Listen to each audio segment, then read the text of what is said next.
Industri otomotif Jepang berdarah-darah sampai Nissan harus berpikir merger dengan Honda.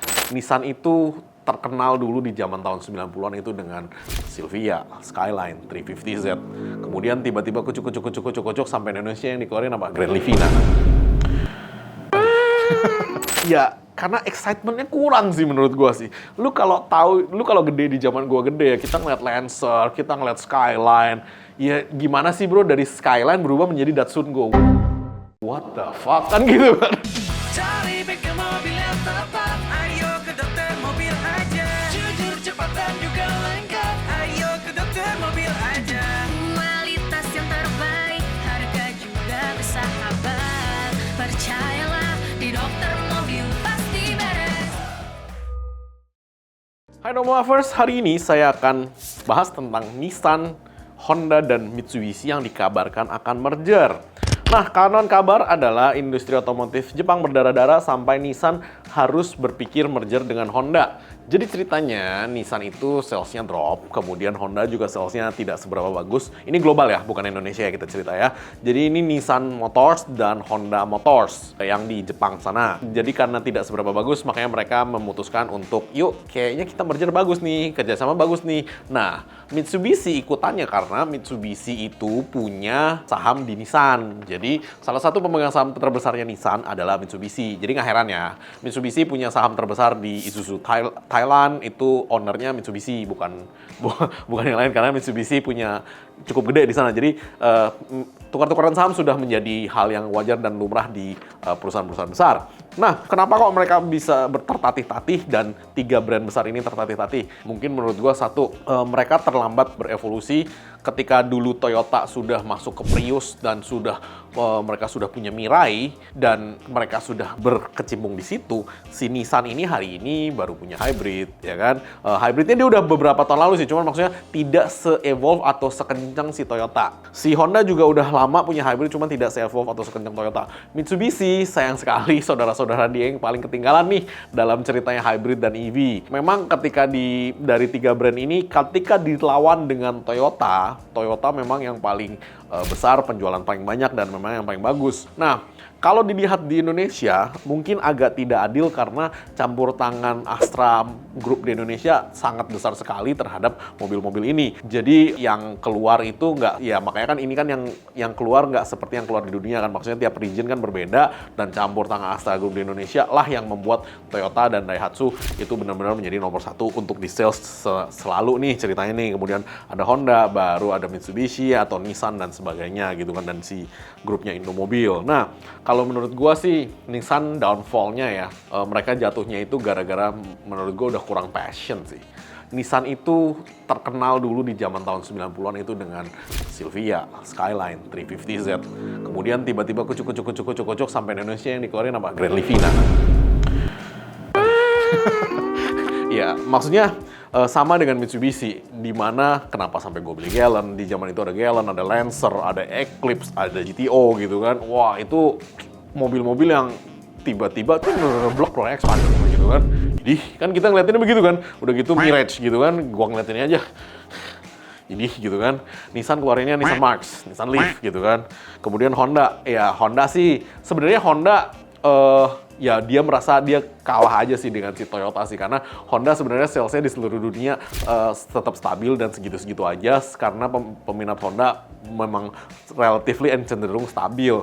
Tapi Honda juga downgrade menurut gua. Coba lu liatin di zaman-zaman itu mereka punya K-Series engine ya kan, Type R-nya keren-keren, Integranya keren-keren, dan tiba-tiba sekarang keluarin Civic Type R yang kemarin itu menurut gua mengecewakan sekali.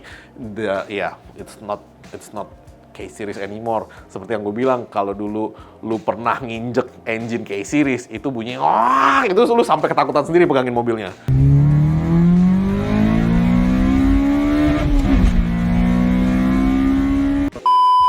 Sekarang ngong, ini kayak bapak-bapak banget gitu kan, maksudnya di tone down segitu, tone downnya sampai soul atau jiwanya tuh udah nggak ada gitu kan. Ya itu sih menurut gua sih. Nah, Toyota pintarnya di Indonesia, dia masuk ke semua segmen. Lu mau budget berapapun, segmen apapun dia ada semua. Honda nggak mau masukin diesel, nah ya kan. Nah, Nissan ini agak-agak aneh nih pilihan mobil yang dia keluarin nih. Kemudian dia keluarin Datsun. palang tengahnya cuma setengah gitu kan. Gue nggak ngerti lagi gitu. Mitsubishi masih tetap keras kepala dengan apa yang mereka mau keluarkan, dengan X-Force-nya yang memang menurut gue ganteng tetapi pricing yang salah, expandernya laku ya kan, Pajero-nya laku. Tetapi ya cuma itu doang yang laku. Mitsubishi Delica-nya juga aneh menurut gue ya kan. Cuman it's a good car, cuman menurut gue aneh aja di serinya.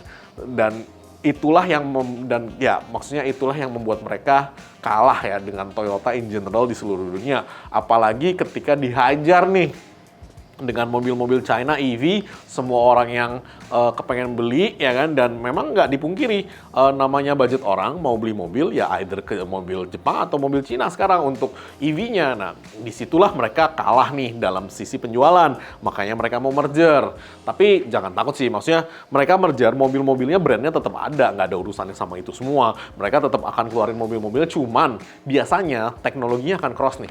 Nanti ada teknologi Mitsubishi di mesinnya Honda, ada teknologinya Honda di mesinnya Nissan, gitu-gitu deh. Jadi nanti akan begitu-begitu. Kan di Indonesia udah kelihatan kan Nissan Livina yang baru, engine-nya expander dan dan itunya expander kan Mitsubishi kan. Itu udah kelihatan kan. Makanya kenapa di video yang lalu gue bilang ini malah jadi sampah gitu kan Livinanya. Dia nggak mau bikin Livina yang bener, malah jiplak punya orang lain di rebranding, jebret. Itu never works man di Indonesia. Kayak Mazda Vantrend juga kan dari Suzuki R3 ya kan. Ya, model-model begitu never works, makanya malah jadi sampah. Mendingan lu keluarin sendiri. Di mana Mazda, they don't care. Nah, Mazda sudah mulai kembali nih ke pedigree-nya yang lalu nih, yang RX-7, RX-8, di mana MX-5, di mana itu mobil-mobil yang hari itu ya pemiliknya sendiri aja bilang you want fun to drive atau lu mau serious driving nih gitu kan. Nah, itu udah mulai nih balik nih ke situ lagi nih. Nah, ya karena excitementnya kurang sih menurut gua sih. Lu kalau gede di zaman gua gede ya, kita ngeliat Lancer, kita ngeliat Skyline. Ya gimana sih bro dari Skyline berubah menjadi Datsun Go? What the fuck kan gitu kan. Maksudnya bener-bener satu ya, mereka menghasilkan engine yang suaranya paling bagus di dunia. Ya kalau lu mau denger nah itu tuh dari Skyline bro sama Supra bro. Nah itu tuh tiba-tiba lu keluarinnya apa? Datsun Go. Iya, maksudnya jomplang banget. Kemudian you expect yourself to be good, ya nggak bisa lah bro. Dan di luar negeri juga sama. Lu kira Nissan Skyline GTR, terus apa namanya, dia kan sengaja tuh cut production juga. Lu kira itu barangnya, terus mereka berharap barangnya di-cut, terus mereka berharap salesnya mau bagus. Ya begitulah gitu loh. Ini agak-agak aneh memang ini perusahaan-perusahaan ini menurut gua ya. Ini balik lagi menurut pendapat gua pribadi. Makanya si Mazda udah melihat itu duluan nih. Dia keluar nih, cepet-cepet keluar nih. Dia keluarin nih Mazdanya dia nih, ya kan. Yang seri Mazda 6, yang seri-seri paling barunya udah mulai cakep-cakep lagi. Udah mulai balik ke pedigree-nya awal lagi. Mukanya dia, bodinya, mobilnya bagus, properly built car lah. Bukan cuman ya sekedar mobil gitu kan. Ini benar-benar mobil yang memiliki soul, yang memiliki jiwa. Menurut gue itu makanya kenapa si Mazda bertahan dan Toyota menjadi mobil sejuta umat. Ya, dua itu aja sih. Tapi ya nggak bakal mati. Kita akan lihat bagaimana kolaborasi mereka. Cuman baik lagi ini pendapat gua kenapa Nissan, Honda, dan Mitsubishi menjadi struggling. Ya, lu bayangin bro, dari Lancer Evo 10 bro, keluarnya Mirage.